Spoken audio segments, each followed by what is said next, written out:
Halor kecing dawa ban pendrong ya Ktien Khasi ba Ktien Garo haga schedule jongkariti sensyari. Uba hek uletho badang chen ka BJP Meghalaya Kyntu baru Presiden Jogaseng kila Pak Shiti Syuk Menteri Rang Bado Kariu Narendra Modi ban kerpat ban ai gejing itu ono hakmat lada gini ki artli ki Ktien kila pendep ya baru ki kendon ki balabo. Haduk mentah ke BJP keempat yok kanu kejubab nak Sorkar Pdeng penban kidang yai Kyntu badai ban pendrong lang no yakini ki Ktien haga schedule.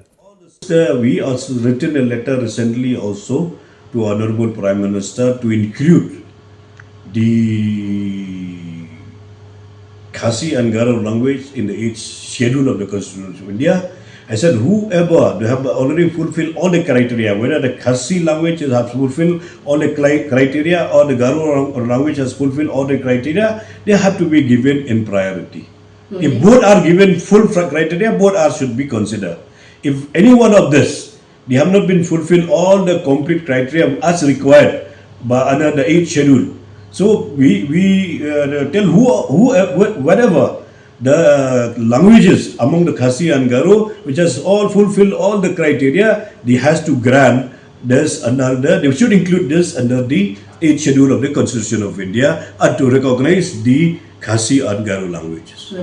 Now now we have not received a response, but we have already sent the letter, not only from my side, even from the BJP Meghalaya also, from the President office, they have already sent this also to include the Khasi and the Garo languages, and also we request that whoever from these two languages who have fulfilled all the criteria should be given on priority.